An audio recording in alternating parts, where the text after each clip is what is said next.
Today we're going to talk about a very serious situation, a malady, anorexia nervosa. Very difficult thing to deal with, mostly afflicts women, and can be very dangerous, life-threatening in fact. And we just want to go over some of the overviews of proper diagnosis and then some treatment goals that are helpful in this regard. So with regard to anorexia nervosa, the American Psychology Association says there are 4 criteria to be met for a diagnosis of anorexia. Number 1, the patient's weight is less than 85% of norm for their age, height, and build. So we've got established norms or range for a particular age, particular height, particular body build, and the patient's weight or the person's weight is less than 85% of that norm for age, height, and build.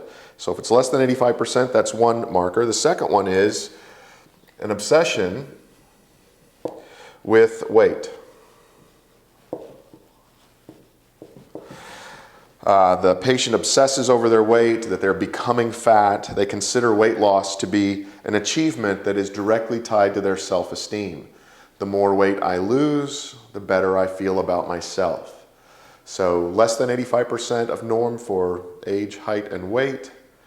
Obsessive about weight, talking about how they're becoming fat all the time, and the way they feel about themselves is directly tied to weight loss. Not gaining a particular weight, but I am losing weight, and the more I lose, the better I feel. 3, body image. If the patient's body image is distorted, they consider themselves still overweight when they are clearly underweight. Everyone else looks at them and sees that they look emaciated, that they obviously are losing dangerous amounts of weight. But when the person is asked how they view themselves, their body image is, I am fat, I am bloated, I am hideous. And that's just not the case. So we've got their body weight being less than 85% of what's normal for age, height, and weight. They obsess over weight, thinking they're always getting fat. They feel better about themselves the more they lose. Their body image is skewed so that they think they look fat even when everyone else can tell that they are underweight. And then finally, when female, which anorexia nervosa seems to almost exclusively target females, they miss 3 cycles, menstrual cycles. They've missed 3 or more menstrual cycles, so perhaps in a row there basically. So they have lost weight to the point that their body is shut down and is no longer keeping that normal rhythm, that normal cycle going. So if they've missed 3 or more menstrual cycles, a body image that is not in line with the way everyone else perceives and sees them, an obsession about weight, and their actual weight being less than 85% of norm, the American Psychological Association says that a diagnosis of anorexia nervosa is called for in that case. Now, when we think about treatment goals, how you can help someone who has this diagnosis, we want to think about these things.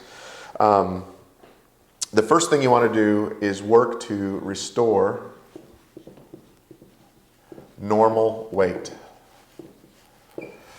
You want to restore them to a normal weight. So if this is less than 85%, you got to move them towards what would be normal for their age, height, and weight. Age, height, and build. Age, height, and build. So then after restoring the weight to where it ought to be as close as possible, you also want to restore the menstrual cycle. And as their weight approaches norm, at least in that range, the menstrual cycle should come back. So you need to restore the menstrual cycle. You want to restore normal eating patterns. Normal eating patterns. They've gotten to this point of losing the weight and that sort of thing by adopting abnormal eating patterns. You need to work to restore a normal pattern of eating.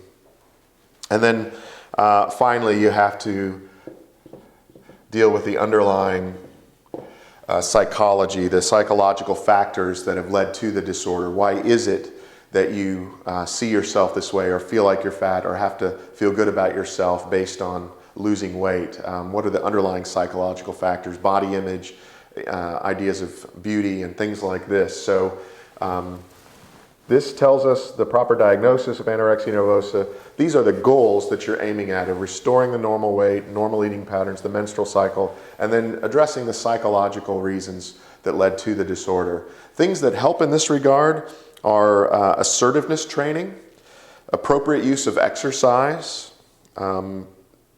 expressive and creative activities like dance and art, involvement in leisure activities, and then a good emphasis on nutritional education. These things all tend to help.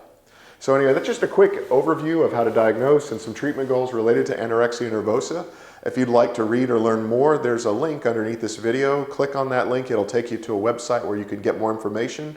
And on that website, you'll find a link to an ebook ready for immediate download.